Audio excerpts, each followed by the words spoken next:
మనమందరం తెలంగాణ బిడ్డలం. దళితులు, గిరిజనులు, బలహీన వర్గాలు, తండాలలో, గూడలలో, ఆదివాసీలు, అడవి బిడ్డలు, మైనారిటీలు, మహిళలు, మన అందరికీ తెలంగాణ తల్లి అంటే మన అమ్మ, మన అక్క, మన సోదరి. మనం కల్లారా చూసిన మన అమ్మలు, మన అక్కలు, మన కుటుంబ పెద్దలు ఎవ్వరు కూడా వజ్ర వైదూర్యాలతోని కిరీటాలు పెట్టుకొని, వడ్డానాలు పెట్టుకొని మనం ఎన్నడూ మన తెలంగాణ తల్లిని చూడలేదు అధ్యక్ష.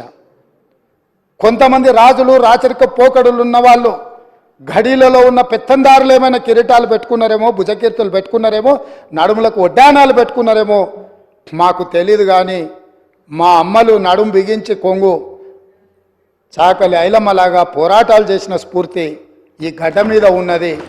చాకలి ఐలమ్మ స్ఫూర్తిగా తెలంగాణ తల్లి ఉంటుందని మేము అనుకున్నాం. తెలంగాణ తల్లి అంటే ధీశాలి పోరాట యోధురాలుగా ఉంటుంది.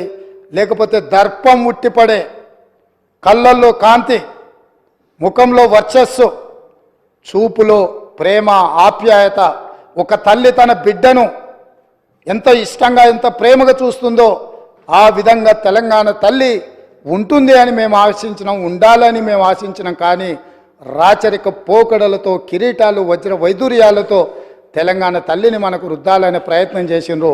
అందుకే కవులు, కళాకారులకు నిలయమైన ఈ తెలంగాణ రాష్ట్రంలో కవుల, కళాకారుల నుంచి సూచన తీసుకొని మన అమ్మలాగా మన తెలంగాణ తల్లి ఉండాలి, ఆ తెలంగాణ దర్పం ఉట్టిపడే విధంగా తెలంగాణ తల్లి ఉండాలని మంత్రివర్గం నిర్ణయం తీసుకుంటే కనీసం తెలంగాణ తల్లి విషయంలోనైనా రాజకీయ విభేదాలను, ఆలోచనలను పక్కన పెట్టి ప్రతిపక్షం కలిసి వస్తుందేమో అని మేము చూసినాం అధ్యక్ష.